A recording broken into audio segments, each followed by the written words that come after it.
दिरहम तो अभी दे दे। बिस्मिल्लाहिर्रहमानिर्रहीम। मैं जनाब हासिल ख़ान बज़ंजो और उनके साथ तशरीफ़ लाए हुए वफ़द के मुअज़्ज़ज़ अरकान का खैर मक़दम करता हूँ। उन्होंने हमेशा इस मुल्क में आज़ादी के लिए, जमहूरियत के लिए, अवाम के हुकूक़ के लिए आवाज़ बुलंद की है। ये उनकी तारीख़ है और आज जिस जज्बे के साथ उन्होंने आज़ादी मार्च की हिमायत का फ़ैसला किया है, मैं उनके इस फ़ैसले का खैर मक़दम करता हूँ। इंशाअल्लाह एक दो रोज़ में पूरी जमात की तरफ से बाज़ाब्ता फ़ैसला भी उनका आ जाएगा। और ये बात बड़ी ही इत्मीनान बख्श है पूरी कौम के लिए कि तमाम हिज़्बी इख्तिलाफ़ आज इस वक्त एक पेज पर है और वही एक नुक्ता कि इलेक्शन में बदतरीन धांधली हुई है और ये एक जाली मैंडेट के साथ हुकूमत कर रही है पीटीआई। एक जाली वज़ीर आज़म मुल्क में मौजूद है और मैं तो ये भी कहना चाहूँगा कि दुनिया भी इनको जाली समझती है। लिहाजा जिस मुल्क पे वो जाते हैं उनका किसी मुल्क में बतौर वज़ीर आज़म के खैर मक़दम नहीं हो रहा।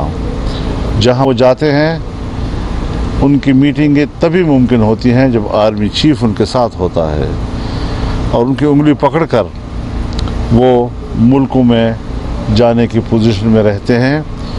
ऐसी सूरत हाल में यकीनन दुनिया ये समझती है कि ये कौम का नुमाइंदा नहीं है और मैं भी पूरी दुनिया को ये पैगाम पाकिस्तान के तमाम सियासी जमातों और आवाम की तरफ से देना चाहता हूँ कि किसी मुल्क में उनके साथ बतौर वज़ीर आज़म के मुज़ाकरात न किए जाएं।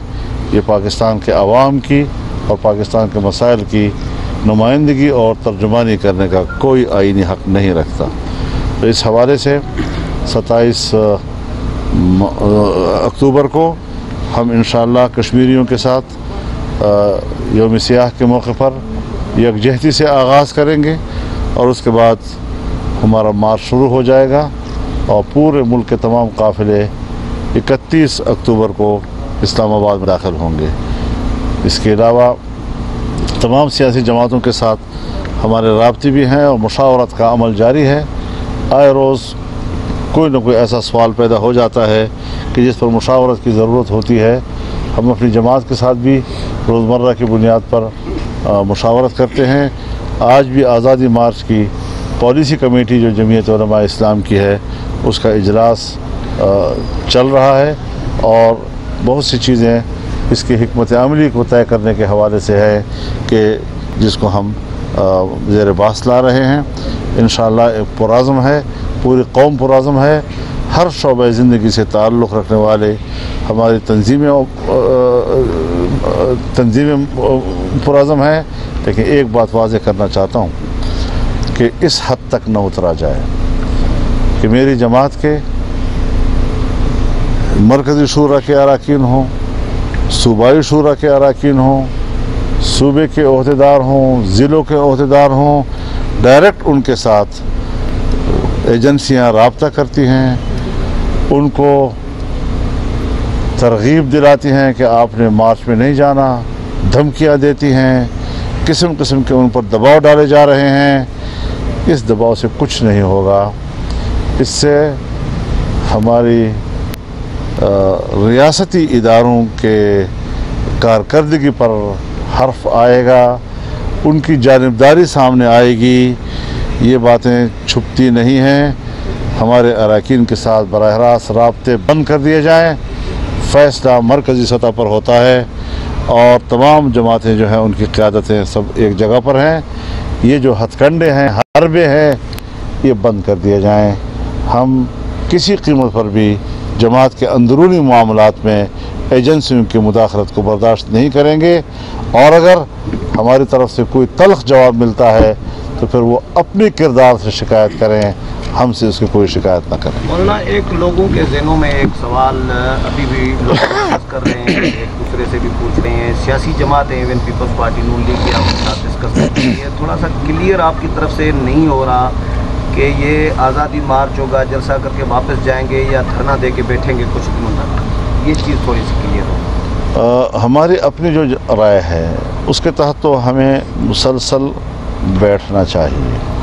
कुछ जमातों की राय है कि नहीं, एक जलसा होना चाहिए, लेकिन जो तमाम सियासी जमातें जो हैं इस हवाले से तैयारी का अपना लेवल रखते हैं, और ज़ाहिर है कि हमने 15 मिलियन मार्च किए हैं, पूरे 9 महीने हम मुसलसल आवाम में रहे हैं, तो तैयारियों के लेवल में फ़र्क तो है।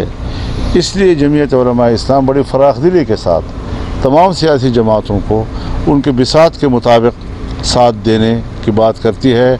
इसमें कोई जबर नहीं है कि एक मौक़िफ़ पर मुत्तहिद होने की हमें अलामत बनना चाहिए, और जो जितना बोझ उठा सकता है, जितनी उसकी तैयारी है, जितना उसका हुजम है इस मौक़िफ़ में कि ये जाली हुकूमत है, उस इलेक्शन को हम तस्लीम नहीं करते, इसको जाना चाहिए। ये हमारे दरमियान एक कदर मुश्तरक है। और फिर ये भी मैं अर्ज़ कर देना चाहता हूँ कि एक तो जब यहाँ पर 126 दिन का धरना दिया गया था, तो जब हम इस्लामाबाद आते हैं तो लोग उस पर क़ियास करते हैं। मैं वाज़ेह तौर पर कह दूं कि हमें उस धरने पर क़ियास न किया जाए। हम अपने कारकुन को मुतहर्रिक रखना चाहेंगे। हम जितनी ज़रूरत महसूस करेंगे उतना यहाँ बैठेंगे, फिर दूसरे महाज पे जाएंगे, फिर तीसरे महाज पे जाएंगे, फिर चौथे महाज पे जाएंगे। कारकुन मुतहर्रिक रहेगा, एक जगह बिठा कर उसको थकाएंगे नहीं इंशाअल्लाह। और हुक्मरान थक जाएंगे, हमें किस तरीके से घर भेजें, किस तरीके से हमें कंट्रोल करें। मुमकिन है वो गिरफ्तारियाँ भी शुरू कर दें, लेकिन गिरफ्तारियों से तहरीक को और जिला मिलेगी, और जोश और जज्बा मिलेगा, और इश्तिआल बढ़ेगा। उससे गिरफ्तारियों से कभी तहरीकें ख़त्म नहीं हुई, और ज़्यादा उसके साथ उसमें इश्तिहार आता है। ये कौमी सतह की तहरीक है, ये कोई इलाकाई नहीं है, ये किसी एक ख़ास तबके से ताल्लुक़ रखने वाली तहरीक नहीं है। कौमी तहरीकों को उस तनाजुर में देखना चाहिए, वही वज़न देना चाहिए। और मैं हुक्मरानों को मुतनब्बिह करना चाहता हूँ कि शहद के मक्खियों के छत्तों को हाथ न लगाएं। मौलाना साहब, कुछ ऐसी रिपोर्ट सामने आ रही है कि आपको KPK तक महदूद कर दिया जाएगा, आगे आने की इजाज़त नहीं दी जाएगी। अगर तो आप के मतलब यह है कि रुकावटें खड़ी की जाएंगी। रुकावटें तो ऐसी चीज़ हैं, ये एक ऐसा सैलाब है कि मुट्ठी में थोड़ा सा मिट्टी डालकर इस ख्याल से फेंक देना कि इससे सैलाब रुक जाएगा, ये तो हमाकत है। लिहाजा इस किस्म की चीज़ें जो हैं ये इस सैलाब के सामने नहीं रुक सकेंगी, और कोई इदारा जो है हवाम के समंदर के सामने ख़ुद को बेइज्जत ना करे, अपने आप को तबाह ना करे, बल्कि अब इसके सामने सर तस्लीम खम होना चाहिए, और उसका जो डिमांड है उसको पूरा कर लें। आपने ये फरमा दिया कि मुख्तलिफ ओपिनियंस है, आपकी ये राय है कि आप यहाँ बैठेंगे और मुख्तलिफ जगहों पे जाएंगे और हुक्मरान को थकाएंगे। दूसरा एक इशू और भी है सर, आप नए इलेक्शन की बात कर रहे हैं, कुछ इतलात ये भी है कि कोई ऐसी जमातें भी हैं जैसे पीपल्स पार्टी होगी, नून लीग होगी या कोई और होगी कि वो इन हाउस तब्दीली की बात कर रहे हैं, तो क्या ये आपके लिए काबिल कबूल होगा या इसके बाद? इसको मैं दो हिस्सों में तकसीम करूँगा।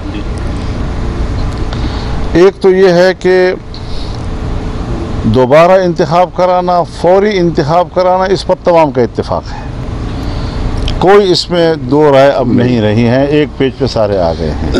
ये बात कहना कि इन हाउस तब्दीली ये हमारा दरसर नहीं है। अगर किसी के पास कोई ऐसी तजवीज़ है तो वो सामने लाए, सब लोग उस पर बैठेंगे, गौर करेंगे। अगर वाकई उस पर कोई वज़न हुआ तो उस पर गौर किया जा सकता है, वरना तो हम तो अपनी बात कर चुके हैं। हमारा तो एक ही ऑप्शन है, दूसरा ऑप्शन छोड़ा ही नहीं है हमने। लिहाजा इस किस्म के सवाल उनसे करें कि जिनके जहन में इस किस्म के सवाल उठाकर आप तक पहुँचाए जाते हैं। नालाकाना का इशू है, वो रात निसार खोड़ो ने बिलावल हाउस से ये बयान जारी हुआ था, वीडियो आपसे वजाहत मांगी है कि PTI के उम्मीदवार की, ये PTI का तो एक तो उम्मीदवार वहाँ नहीं है, नंबर एक। दूसरी बात यह है कि पीपल्स पार्टी एक ज़िमनी इलेक्शन हो रहा है, मुल्क की सतह की पॉलिसियाँ इतनी बड़ी जमातें वो उसको एक ज़िमनी इलेक्शन और एक सूबाई इलेक्शन से वाबस्ता नहीं किया करती। PTI का नहीं है, ये पीपल्स पार्टी ये पीपल्स पार्टी की हुजूम के मुताबिक गुफ्तगू नहीं है कि आप एक सीट की बात करें। ज़रा उनसे एक बात पूछ लें कि इस पूरे अरसे में कहीं लाड़काना की पीपल्स पार्टी ने JYU से रब्ता भी किया है, तो फिर पुरानी कमिटमेंट कैसे तोड़ी जा सकती है जी। तो इस हवाले से लोकल सतह पर बहुत कुछ होता रहता है, हर पार्टी का अपनी अपनी लाइन होती है, लेकिन इसको कौमी सतह की सियासत के हवाले से एड्रेस करना ये मेरे ख्याल में शायद क़ियादत की सोच नहीं है, हमारे एक भाई की सोच है और चलते रहते हैं। साहब ये बताइएगा कि वज़ीर-ए-आज़म ने कहा है कि अगर आपके कुछ तहफ़्फ़ुज़ात हैं तो उस पर बातचीत की जा सकती है, तो क्या बातचीत के जरिए भी हमें न इंतज़ार है उनके किसी पैगाम का और न ही ऐसा कोई पैगाम हमें मिला है। लेकिन बातचीत के दरवाजे तो खुले हैं ना सर आपके? बातचीत के दरवाजे तो हमेशा सियासत में खुले रहते हैं, लेकिन ये है कि अब एक मकाम पर बात पहुंच जाती है, फिर उसके बाद फिर वो इम्कानात ख़त्म हो जाते हैं। अगर तो वो इस्तीफ़ा देने की उसूल पर आते हैं तो फिर आगे क्या करना है उसके ऊपर तो बात हो सकती है, इंतखाबी इस्लाहात पे बात हो सकती है, दोबारा इंतखाब के इनेकाद पे बात हो सकती है, लेकिन इस्तीफ़े के बग़ैर, इस मुतालबे को तस्लीम किए बग़ैर वो ये समझे कि हम मुज़ाकरात करेंगे, कतन कोई मुज़ाकरात नहीं होंगे। अब उसमें 1-2 दिन के बाद हो जाएगी।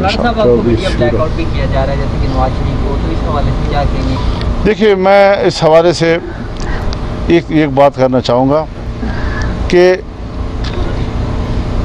हुकूमती इदारे जो हैं वो इतने ज़्यादा दबाव में है कि ये कतगने और ये पाबंदियाँ दर हकीकत उस खौफ और उस बौखलाहट की अलामत हैं। जब आपकी मेरे मुखालिफ की राय, उसकी प्रेस कॉन्फ्रेंस, उसे तो कौम के सामने रखा जाता है, लेकिन मेरा वर्जन किधर जाएगा जी। तो ये पैमरा के इस किस्म के फ़ैसले ये आमरीत और आमराना दौर ही की अलामत हैं।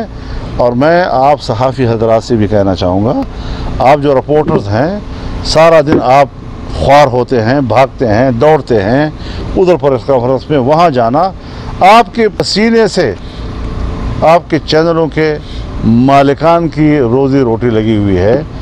और इस हवाले से सहाफ़ती आज़ादी के लिए आपको उठना होगा, आपको आज़ादी मार्च का हिस्सा बनना होगा, आपको इसके लिए कुर्बानियाँ देनी होंगी। और जब तक आप नहीं खुद इस पर एहतजाज नहीं करेंगे, मेरे ख्याल में सहाफ़ती आज़ादी जो है उसका फिर एक ख्वाब ही रहेगा और उसकी ताबीर नहीं मिल सकेगी। बहुत शुक्रिया। बहुत शुक्रिया।